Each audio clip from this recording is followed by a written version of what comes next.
This is a show where we do exclusive talks with successful entrepreneurs from all around the world. You'll hear their stories, their challenges, and advice that you can use when starting your own business. Take notes and take action. Let's go. Hi, I'm your host Angelo Genao, and welcome to Build Different, episode number 3, turning a passion for yoga and wellness into profits. Our next guest is Danielle Gates, a wellness advocate who has built a business in and around health. She's a yoga instructor who has her own natural skincare line revolving around wellness. If you've ever been curious on how to start a business around wellness, then I urge you to listen closely.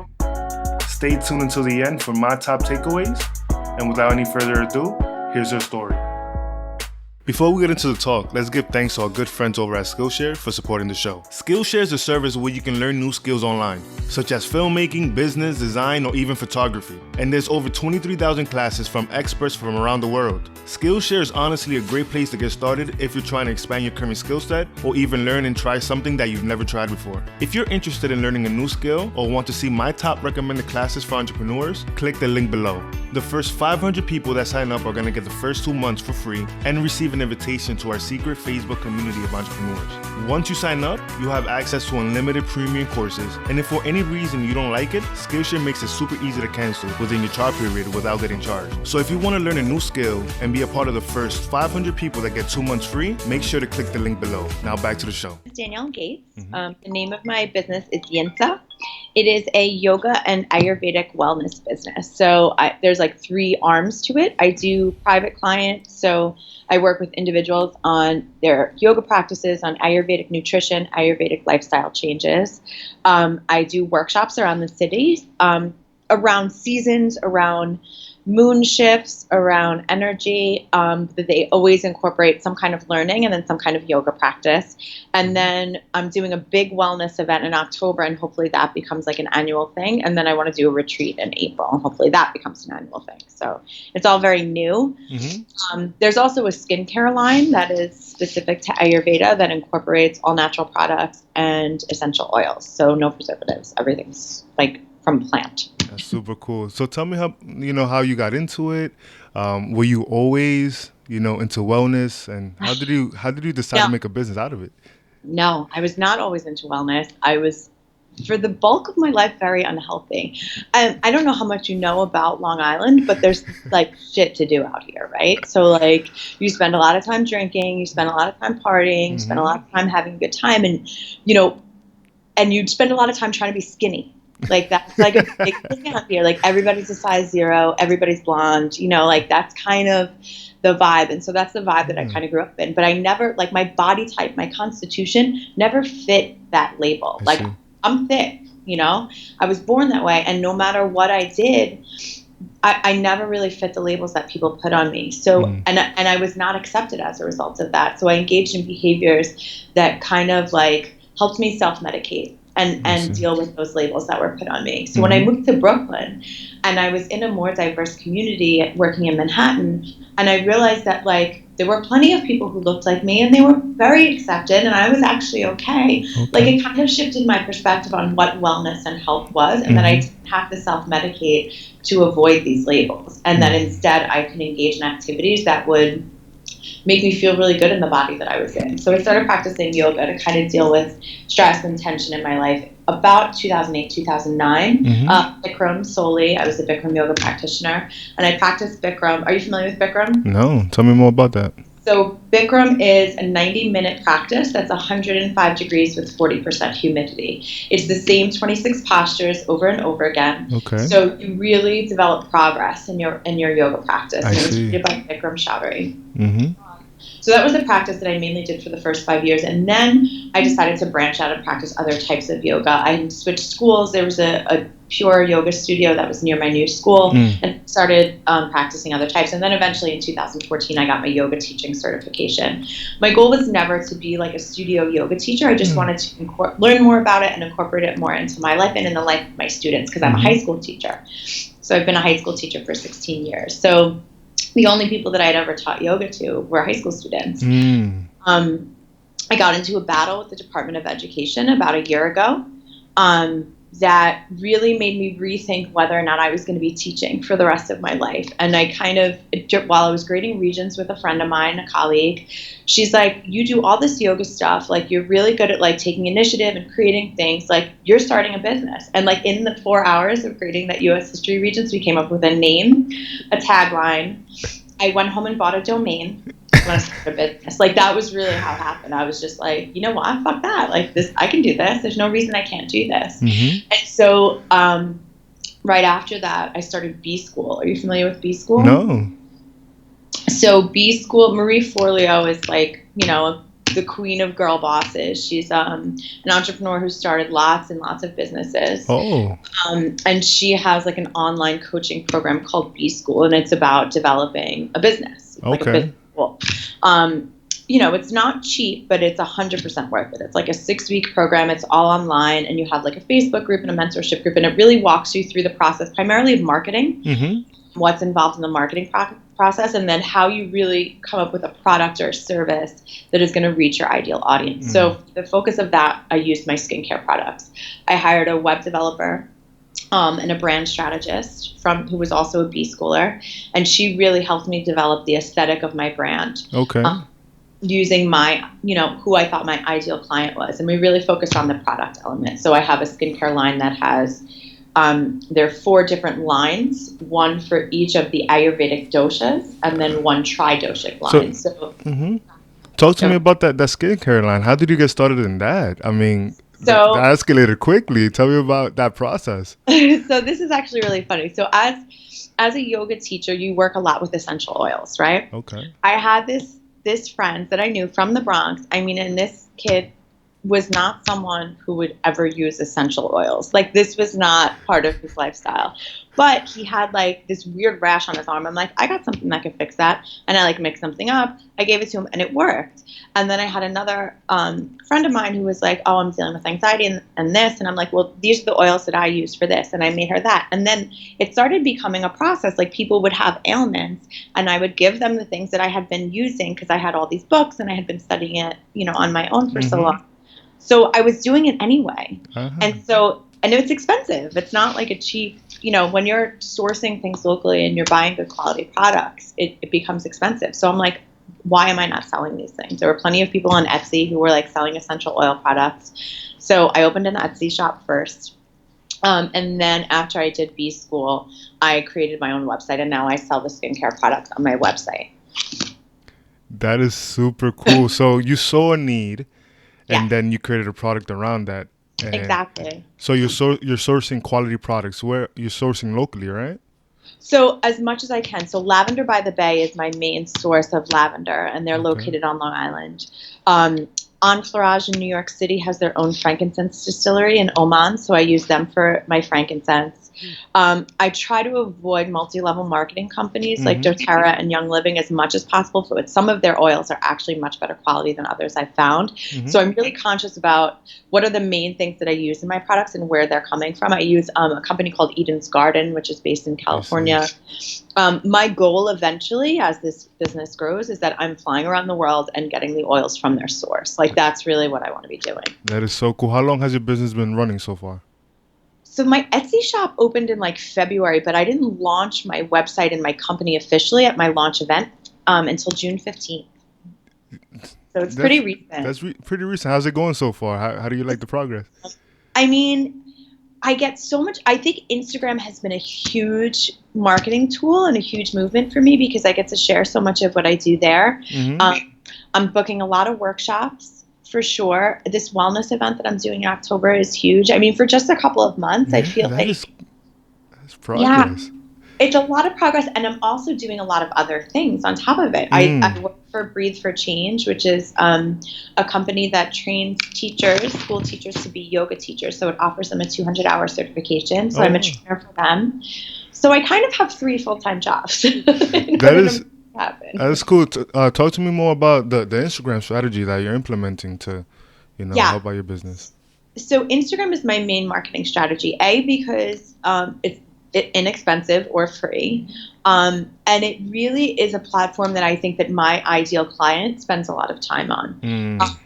My brand is very much about making Ayurveda mainstream. Like, I want people to understand their dosha in the same way they understand their astrological sign. So like, I use it to explain the processes that I go through in my life, like to manage mixed anxiety and depression, in order to manage stress, in order to bring more joy into my life, because that's a huge part of my brand, is like, how do you have fun? What do you do for fun? Like, if you're not engaging with your community in a positive way and having a good time, then what's the point of living, which is not just work. So I think that Instagram is really where I share, what am I doing during the day? What is some advice that I have for like this particular struggle that I'm having? I really use stories a lot. I'm conscious of how I use stories and hashtags and locations. I use polls a lot. Like, I use a lot of the features that Instagram stories has to get feedback about my work that I'm doing, to share new products that I'm creating, to share reviews that my customers have on my products, to share questions that my clients have asked, and give responses to other people who might have the same questions. So I really use Instagram as a tool to engage with my audience and my client base. That's so cool. And I love the fact that this business is super recent and you're having success and you're enjoying the process. Have you faced any challenges yet? Have you? Oh, 100%. Tell me about that. Capital, money, I think is the biggest challenge, because it costs money to develop products, right? Like, products are about research and development. So I have to create focus groups. I have to send them all free products. And see what people like and what people don't. And ideally, we would live in a world where everybody's like, everything is wonderful, right? But that doesn't actually happen. So like, when you get feedback that's like, actually, this doesn't work the way that you want it to, you have to reformulate. And all that is a cost. Right before my launch event, I had hired a printer to make all the labels for my bottles. So like, I couldn't take any photographs of my products until I had those labels. My printer was 2 weeks behind deadline. So 2 days before my launch, I had no labels on any bottles and no photographs of my products. And so me, my son, his girlfriend, my assistant had to work literally 48 hours with no sleep manufacturing products and taking pictures of bottles to put them on my website so I could launch on time. Like, it was a family affair for sure. That's the grind right there. It really was. There was so much stress around it. And like, that month of June is challenging for a school teacher, end of the school year, and I had a lot of drama going on in my school life. I had this launch. I was doing a weekend in Williamsburg at Artisan Fleas selling my products. So it was like, there were so many things happening at the same time that it really taught me that I need to outsource when I can't do it all. And like, I had that as a type A person, it was really hard for me to say, I can't do everything. So I had to start outsourcing, like, okay, I'm going to have you do this arm of my business because I can't do that. And like, even though that's going to cost me money, it's going to give me more time to create and develop my business. So that was like for sure a challenge, like not having everything I needed on time because I was dependent on other people's work. So like, where to delegate, how much lead time you need before an event, like I didn't know anything about that. And I was doing everything last minute. That's what I like to hear. Yeah. And what would you say makes I understand that you may have, a ton of competitors that are in the same space. What would you say makes your business unique and what makes you different? So first of all, I don't focus on competition at all. I'm not trying to compete with anyone. There are people who make better skincare products than me, who do what I do. And those are the books that I read, and those are the people that I go to for advice. I'm trying to, first of all, open it up to a wider audience, people who aren't necessarily in like, I think people think of like holistic medicine as like this crunchy, non-armpit shaving, like quirky group of people who like, live on fruit and vegetables and like don't engage in the real world. My thing is like, I believe in balance. If you want to have a glass of wine, have a glass of wine. If you want to, go to happy hour, go to happy hour. But then how you live your life the next day is really important. So I don't pretend to be self-righteous and say, you have to be healthy and balanced 100% of the time or I'm judging you. I think that I come from a place of non-judgment and that we live in New York City, and that means that there's a lifestyle that comes along with that. But in order to be well, you have to really balance out that lifestyle to create, some space for you to take care of yourself, and so that we can all live forever. Right? That's the goal, right? Ayurveda is about longevity and being as functional for as long as we can. So like, I think that instead of using the term fitness that a lot of other people in my world use, I use the term wellness. Yes. Never talk about fitness because fit for who? Like, I want you to feel well. I want you to feel good when you wake up in the morning and good when you go to sleep. And I think that the worlds of yoga and Ayurveda, as far as like an industry, doesn't really exist in New York City as much. There's the Ayurvedic spas, where it's a lot about like you can go and get facials and Ayurvedic massages and all of those things. But like I really bring Ayurveda into my yoga teaching. Okay. So I teach to the season. I see. Yeah, because Ayurveda has seasons. So like right now we're in the middle of Pitta season. It's the summer. It's hot. So like I make sure when I'm teaching class, I'm not teaching heating yoga postures. I'm teaching cooling yoga postures. That's very much about Ayurveda. What do you teach in the fall when it's in between? So fall is actually Vata season. That's windy. So there's a lot of movement. There's a lot of chaos happening. You teach a lot of grounding yoga practices. So a lot of things that are like seated twists, where you have a large part of your body on the ground or you have both feet on the ground. You don't do a ton of balancing in Vata season. Okay. Yeah. That's so cool. So walk me through your day to day, like from the moment you wake up to the moment, you leave the office. What does your day look like? So first of all, my office is my bed. I have an apartment in Diker Heights, but like my bedroom is like my studio apartment. I have a 17-year-old son who runs the rest of the house. And so I just like work from my bed, and I keep I have 3 different journals that I use in the morning. I have a copy of the Bhagavad Gita, and I have like whatever books, like right now I'm looking at my books. I have an Ayurveda book and an energy clearing book on my bed. And those are really like whatever text I'm working with at the moment. So the second I get up, usually before 6, definitely before 6, usually by like 5:30, I write in 3 different journals. A productivity planner, which helps me plan out my day, and if it's Monday, it plans out my week. A 5-minute journal, which identifies all the things that I'm grateful for, what is my daily affirmation going to be, and then a free write journal where I just kind of break down whatever emotions I'm experiencing and kind of walk through those and figure out, how I can adjust if they're negative or reinforce them if they're positive throughout the day. So that's like my first practice. I read some spiritual texts, usually the Gita, and then I do japa meditation with mala beads. So I do 1 round of a japa meditation, and then I have a physical yoga practice, which can be anywhere from 5 minutes to an hour, depending on how I'm feeling. Coffee with ghee and collagen, or matcha latte, depends on the season. I'm trying to think of what else. That's like my morning practice, right? Okay. I'm doing a big IG live on that tonight. Yes. Everybody's got questions. And then I kind of, depending on the day, sometimes I have meetings.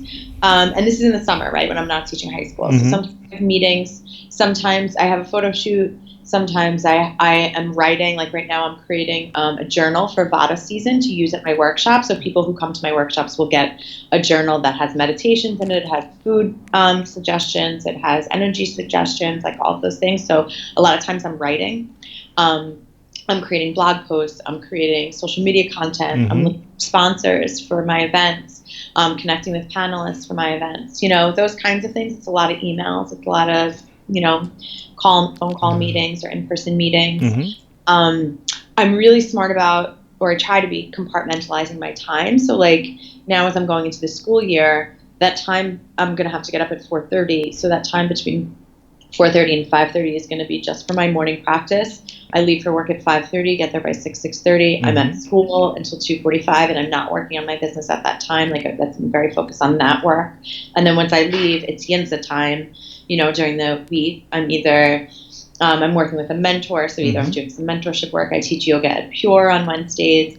I volunteer at the Bhakti Center. So those are the things I do after work. And then from Friday to Sunday, usually I take one of those days for self-care where it's not a work day and I'm just kind of like doing something that nourishes my soul with friends or family.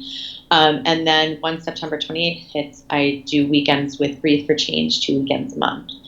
So there are weeks that I work 7 days, Wow. and like 12, 14-hour days. So it's not easy. It's like I think that that's one thing about entrepreneurship that people really need to understand is that you have to hustle and you have to be committed. Anyone can do it. I've met entrepreneurs from all walks of life, people who have gone to college, people who haven't gone to college, people who have graduated high school, people who haven't graduated high school. All you need literally is $1 and a dream. Like, and I 100% believe in that. But you have to be committed, and you have to be committed to learning. Like there's so much about the business world that I know nothing, but everything is available to you online for free if you want to look for it. Absolutely. And 7 days. I mean, that sounds super stressful. Is there Yeah. any aspect of your business that has become stressful or has been stressful? And if so, how do you manage that? So yes, there are elements of it that are stressful for sure. I think committing to that hour in the morning is a game changer. Like you can't just get up and start working. I can't. Maybe some people can, but like you have to have an hour where you're really setting the tone for your day. Figuring out these are the five main tasks I have to complete by the end of the day, and like you can't get lost in like the rabbit hole of scrolling, through your phone. You can't get lost in the rabbit hole of comparing yourself to other people, or oh, I see that this person booked this class, now I'm in competition with her. You can't get caught up in the other stuff. I think that that's when it could become stressful. Like you're comparing yourself to what other people are doing. You just really, in order to avoid that kind of stress and stay focused, you have to focus on you. And like, what is my goal for today? What is my goal for the week? What is my goal for the month? You can't just like throw it up to the wind and hope that something is going to land. That's just not, it's not going to work that way. And that's going to create stress, because then you're going to be like, I spent all this money, I put in all this work, and nothing's happening for me. You have to be reflective. Like, what decisions did I make today that did not put me in the right direction? What decisions did I make today that did? And you have to be honest with yourself. Yeah, I agree. And I know a lot of people want to start a business because they want to be financially free or be happy or just live a more meaningful life. 100%. On a scale of 1 to 10, 10 being the happiest, how happy are you that you made the decision to start your business, and why? 50. 50. It's the best decision I ever made. It's the hardest decision I ever made. It hasn't been easy, but it's so rewarding. Like, I get to do what I love. Like, I love working every day. Yes. It's not like, oh, I hate that I have to write this blog post. It's like, if I don't want to write a blog post about something, I'm going to pick a different topic, and I have that freedom. When you're working for an institution, you don't always have the freedom to do things that are in alignment with your core beliefs or your values. But when you're working for yourself, every single choice that you make can be in alignment with your values. And if it's not, you don't make that choice. And that's a beautiful thing. Yes, I agree. And if let's just as a scenario here, if you had the chance to like go back in time and tell yourself when you were first starting out, tell yourself anything at all, any piece of advice, would you tell yourself something different? Would you give yourself advice? What would you say? So I would say patience is critical. Okay. A lot of times when you put your heart and soul into something, 100% of yourself, you want results right away. Yeah. And I think that in order to create longevity, long-term success, you have to be patient and understand that good things are developed over time. Good things are not developed overnight. You don't want to develop, if you're looking to be financially free and create a business that's going to allow you to retire early or live your best life or travel, a lot, you don't want to create a fad or a trend or something that's going to be successful tomorrow, super successful, and then a month from now it's gone and you have to recreate something, or you go bankrupt. So I think that, really being patient and understanding that you're going to try lots of things that aren't going to work. And you have to be willing to say, okay, that doesn't work, but that did, that's where I'm putting my energy. Like really being patient and understanding that 100% of things aren't going to work 100%. I also think that like credit is huge. I think that when you're starting a business, you have to really think about where's your capital coming from. If you have a business that has a lot of overhead, like a product-based business where you have to manufacture things, do you have the manpower? Do you have the money to buy your raw materials? Do you have the space? We live in New York City. Not everybody's got a factory. I happen to have a lot of space in my home because I live in the middle of nowhere. But like, if I was in Manhattan, it would be a pretty different thing. In a service-based industry, you really have no overhead. Your overhead is just your marketing. Like my yoga teaching, I show up, I may have like some materials or things that I teach, but like there's really no overhead there. So think about how much capital you need to invest in your business. Is it product based? You have to buy supplies, and if so, you need credit. Or a rich family or something. You need like people who are going to back you, because you can't assume that you're going to make all this profit right away and then be able to reinvest that profit. You're going to waste some money in the beginning. So you have to make sure that you're financially secure. Yes, I agree.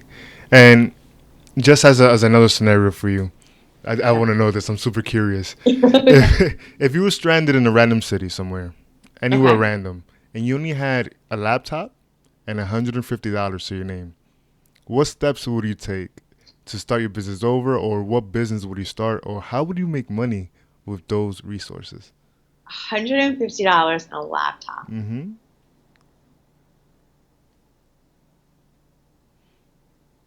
I feel like I'd buy a bunch of blank t-shirts. Okay. I'd cut them all up. I'd draw some weird shit on them and create like a table and sell them. Because people will buy like anything that you call art. Like, you know, like I have a friend who tie-dye? Yeah, like tie-dye. You know, I feel like you can flip apparel pretty easily. I know a t-shirt guy that like buys shirts for like $2, you know, prints some shit on them and sells them for $25, and I'm like, I'm definitely in the wrong industry. You know, I think like there are people who will buy all kinds of apparel. So I feel like apparel is a really good investment. Okay. And you can flip it pretty quickly, I think. But also like selling a service. Okay. You know, I think that everybody needs someone to do something for them. You know, when I just texted a friend yesterday and said, I need to make this flyer. I have no graphic design skills. Can you help me? You know, because I know that he knows how to use programs that I don't know how to use. Like, I feel like figure out what services in that city people need and then offer that service. You know, I don't have time to go food shopping. If somebody called me up and was like, listen, I'll do your food shopping today, give me $20. I'd do it in a heartbeat, you know? So like kind of figuring out what services people need, that's going to involve buying anything. You know, like a service-based industry always is going to be the most profitable because, you know, you don't have overhead. Yeah, I like that. And let's kind of backtrack. You mentioned patience was a huge key into like being successful in business. You've just recently launched your business. Have you been profitable yet, or are you still working on that? Profitable. So I guess profitable is every dollar that I've invested, have I made it back and then some? No. Okay. I'm not there yet. I think the front end, the web development, the launch event itself, which I didn't charge for, all of that stuff is a huge cost. I'm making money, I'm bringing in revenue, but as far as paying back everything I've invested, no, I still got debt. And let me ask you, are you worried at all? Are you worried that you won't make that back, or are you confident that you will? I'm confident that I'm going to make it back 100%. And I choose not to worry. Like I choose love over fear. Yes. You know, that's like, I believe that the universe is looking out for me. I know what I've accomplished even in my entire life. Like people told me so many times, you're too young to have a kid. You're not gonna be able to do this. I did it. You're not gonna be able to finish school. I did it. Like, I think my biggest motivator is when someone tells me you're not going to be successful at this, because I'm always like, oh really? Yeah. Watch. Did you have anyone at all, like for example like a family or friend, tell you that you wasn't going to be successful in business? Did that motivate you at all? Yes, I had an individual. It's so funny because like this one person said two things to me. One, that my platform wasn't big enough to be successful at what I was trying to do. And that I didn't know enough about money. I was bad with money, and that I wasn't necessarily going to be able to figure out how to get better at my own finances in order to be successful in business. And that had been, my money story specifically had been a story that I had been telling myself for a long time. But when somebody else said it out loud and made it a label for me, I was like, oh really? You know, that kind of made me think, well, how do I change this story? Because, you know, this person had the story about me because of my own actions and my own story about myself. You know, a lot of times we get very offended when people are hating on us for something or believe something about us, but usually they get that from something that we're projecting to them, you know? It really forced me to go inside and say, what am I projecting to people that makes them think that I'm not going to be successful? I see. I will say that more people than not had a lot of confidence in whether or not I was going to be successful, and which was surprising. But, you know, there were a lot of people who were like, I'm 100% confident that you're going to be able to pull this off. You know, worried that I was investing a lot. You know, I liquidated my retirement. and I've been in the system for a long time, so it's a lot of money. So, just people were kind of like, you sure you want to do that?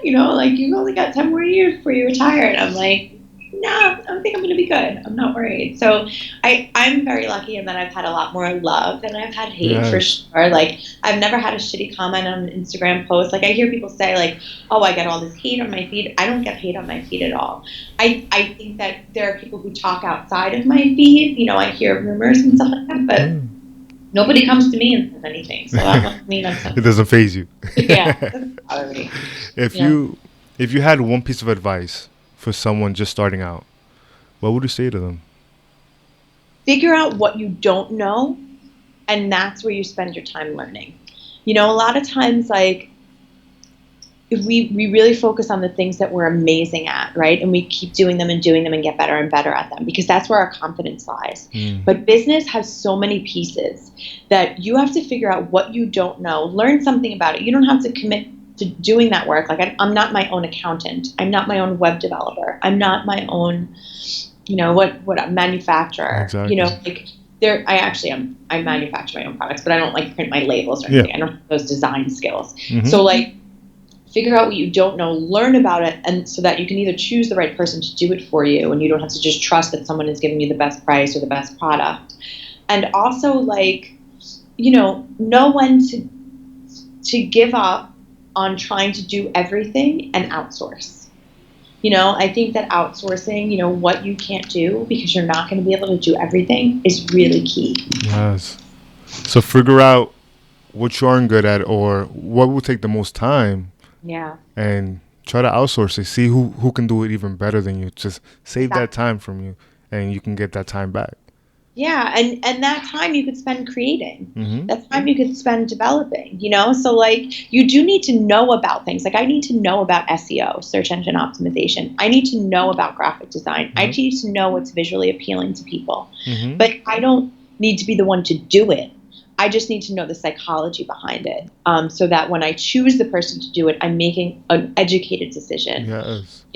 That's really important. It's like just saying, oh, I don't know how to do this, you do it for me, and like assuming that whatever they do is going to be great. No, you want references, you want samples, you want to negotiate. You have to be careful, just like trusting everybody to do everything because they tell you they're the best at it. I think that the more educated you are on the stuff that, you need some help with, the better decisions you're going to make. Yes. Do you have any, last piece of advice before we wrap up? Any shout outs or anything of that nature? I would say if you have a dream and you really believe in it, it can be successful. And it will be if you commit. And like, choosing to give up after some challenging circumstances is silly. Like, do not give up. If you really are passionate about something and you feel like it's going to be successful, that there's a need for it, commit to it, and don't listen to anybody, telling you that there's not a need. Don't listen to people telling you that you can't be successful. You just have to commit. You have to have this tunnel vision and really stay on your path and on your track and learning as much as you can, and kind of like dispel any negative energy that you're getting from a vibe or a person or just some kind of media or something. I really feel like committing and staying committed to a dream is critical, because you're going to have challenges. There are going to be things that aren't going to work, and for some people it can make them shut down. And my biggest piece of advice is do not quit. Like, you have to stay the course. Yes. Perfect. Do you have any shout outs? You want to shout out your Instagram, your website? Sure. How can people follow you? Information about any events that I'm hosting. I've got a workshop on September 22nd. I have a huge wellness event on October 14th. You can find information about that on my website, liveyinsa.com, LIVEYINSA. And my Instagram is also liveyinsa, and I share a lot of information and advice and stuff about entrepreneurship, but also stuff about my particular business on there. You can find information about my events and services and products there also. Yes, perfect. Thank you so much for jumping on this call, Danielle. I do appreciate it. Here are my top 3 takeaways. Experiment. Danielle knew that her skincare and special oil recipes worked because she wasn't afraid to try on people that needed the product. When implementing your idea, it's important to experiment to see what works. Invest in yourself. Danielle was aware that if she wanted to source quality ingredients, she needed to invest. She went through B school and invested into finding quality oils. As a business owner, your brand is everything. Have people remember your business for how awesome the product is. Outsource. As a business owner, you have to know what you're good at and what you want to spend the most time on. For the things that you feel are tedious, it's a good idea to have someone else that's skilled in that subject to do the work. That's all for today. If you like what you see, consider subscribing and press that notification bell to be notified when we post. If you or anyone you know would like to share their business story, feel free to send over an email in the description below. Today's quote: "Be the change you wish to see in the world." Mahatma Gandhi. Peace.